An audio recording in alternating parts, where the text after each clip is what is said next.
Hi, I'm Lynn Swan, formerly of the Pittsburgh Steelers. On this episode of NASA Connect, astronauts and NASA researchers will help you learn why having the right ratio of rest is important.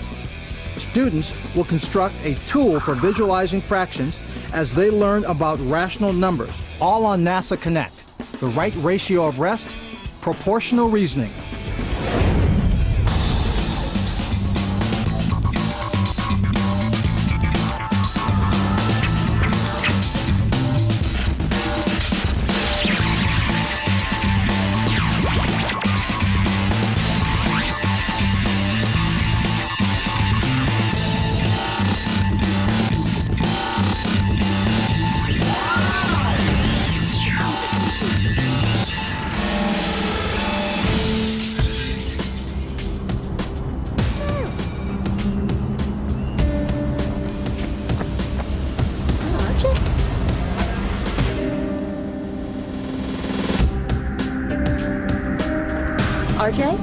RJ, wake up.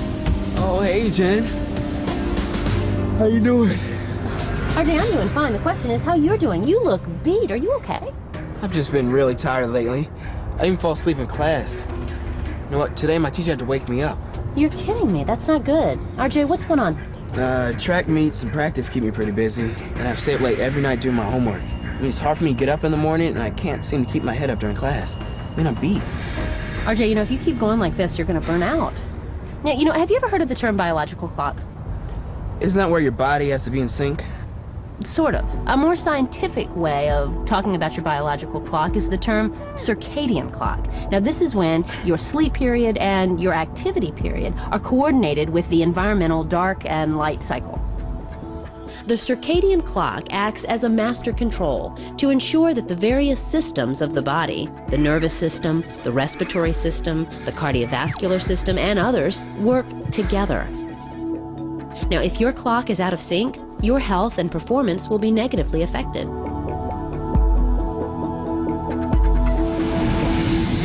Now, RJ, from what you're telling me, it sounds to me like your lack of sleep is affecting your ability to stay awake in class and focus. We've already talked about how NASA is researching good nutrition and exercise, remember? Well, NASA's also researching sleep as well. Astronauts on the International Space Station work long hours performing critical tasks. A lot of attention is paid to their sleep schedule. Astronauts don't experience normal dark and light cycles like we do on Earth. How so? Well, in order to stay in orbit around the Earth, the ISS travels close to 17,500 miles per hour, or 27,880 kilometers per hour. The ISS orbits the Earth about 16 times every 24 hours. That means the astronauts experience a sunrise every 90 minutes. Now consider what astronauts will face when we return to the moon. Once the sun rises on the moon, it won't set for a week, and then it will be dark for an entire week. Get this, during missions into space, astronauts can lose up to 2 hours of sleep per night.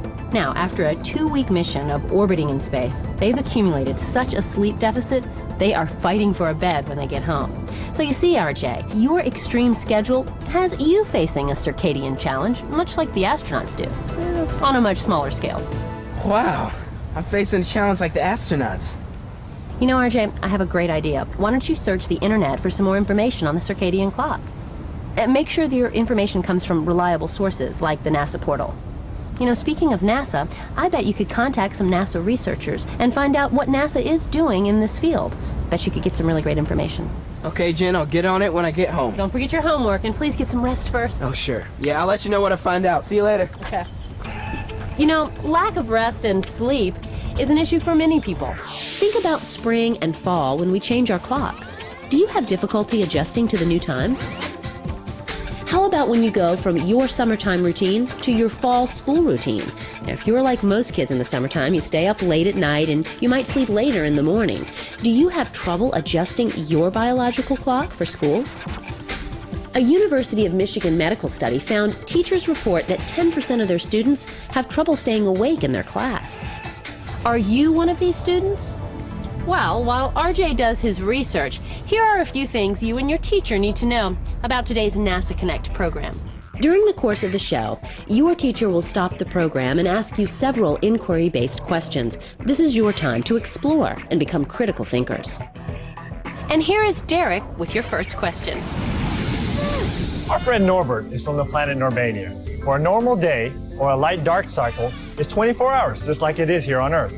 One day, he and his dog Zot decided to visit other bodies in our solar system on their space scooters. They visited Mars, Europa, and Neptune. Mars has a light-dark cycle close to that of Earth. Europa, a moon of Jupiter, has a light-dark cycle of about 85 hours, and Neptune has a light-dark cycle of about 16 hours. Norbert and Zot are from a planet with a 24-hour light-dark cycle. So what are some of the sleep challenges they will face as they explore these other bodies? Teachers, now it's time to pause the program and discuss this with your class. So, how'd you do?